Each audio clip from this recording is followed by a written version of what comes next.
Hello বন্ধুরা, কি অবস্থা? সবাই কেমন আছেন? চলে এলাম ছোট্ট একটা ব্লগ শেয়ার করব আপনাদের সাথে। ততক্ষণ পর্যন্ত আমার সাথেই থাকবেন। আসসালামু আলাইকুম, ওয়েলকাম টু মাই চ্যানেল।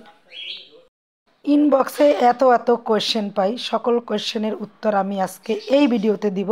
আপনারা আমার এই ভিডিওটা শেষ পর্যন্ত দেখলে আমার সকল কোয়েশ্চেনের উত্তর পেয়ে যাবেন আমি আশা করি। এরপর আর আমার ইনবক্সে কিছু বলার থাকবে না।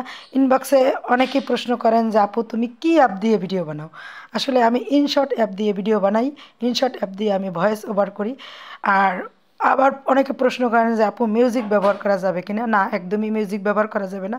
মিউজিক ব্যবহার করলে আপনার কপিরাইট চলে আসবে, ইস্যু চলে আসবে। অতএব আপনারা যারা ইনকাম করতে চাচ্ছেন তারা অবশ্যই কোনো মিউজিক অ্যাড করবেন না। আবার আরেকটা প্রশ্ন আছে যে আমি কি আপু ফেস দেখিয়ে ভিডিও করব নাকি ফেস না দেখিয়ে ভিডিও করব? আপু ভাইয়ারা, ফেস দেখেও ভিডিও বানানো যায়, ফেস না দেখেও ভিডিও বানানো যায়। যারা চাচ্ছেন যে আমরা আসলে ফেস দেখিয়ে ভিডিও বানাবো না, কোনো প্রয়োজন নাই। ফেস না দেখিয়েও ভিডিও বানালে সেই ভিডিওতে ইনকাম হবে। মোট কথা হলো আপনার ভিডিও, আপনার ভয়েস, এটা থাকলেই হবে। আপনি চাইলে রান্নার ভিডিওগুলো কিন্তু ফেস দেখানোর প্রয়োজন হয় না। আমি অনেক সময় রান্নার ভিডিওগুলো যখন বানাই তখন কিন্তু আমি ফেসে আসি না, খুবই কম আসি। তো আপনি চাইলে ফেস না দেখেও ভিডিও বানিয়ে ইনকাম করতে পারবেন, এ বিষয়ে আসলে কোনো সন্দেহ নেই। কিন্তু অন্যের মিউজিক, অন্যের কন্টেন্ট, অন্যের ভিডিও যখনই আপনার ভিডিওতে অ্যাড করবেন তখন আপনি কোনো ইনকামই করতে পারবেন না। এই বিষয়ে সবাই সতর্ক থাকবেন এবং সাবধান থাকবেন।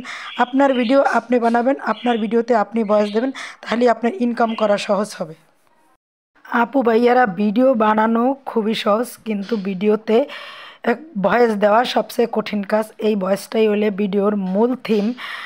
তবে ভয়েসটা সুন্দর করে দিতে হয়। আমার ভয়েস অত সুন্দর হয় কিনা আমি আসলে নিজেও জানি না, আমি নিজেও ভয়েস দিতে হিমশিম খাই। বন্ধুরা, আপনারা অবশ্যই ভয়েসটা যখন প্রথম দিবেন, আমি প্রথম পর্যায়ে যে কাজটা করছি, আমি প্রথমে ভয়েসটা দিতাম, একটা খাতায় ভয়েসটা লিখে নিতাম।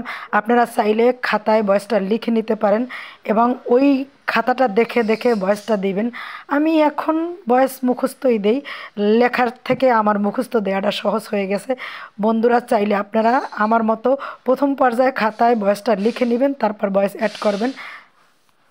বন্ধুরা, আপনাদের আরও কোনো কোয়েশ্চেন যদি থাকে আপনারা আমার এই ভিডিওর কমেন্ট বক্সে জানাবেন।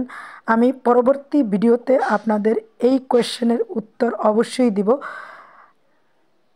আজকের মতো এখানেই শেষ করছি। পরবর্তীতে আবারও আপনাদের সাথে দেখা হবে অন্য কোনো ছোট্ট ব্লগ ভিডিওতে। আসসালামু আলাইকুম। সবাই ভালো থাকবেন, সকলের সুস্বাস্থ্য কামনা করে আল্লাহ হাফেজ।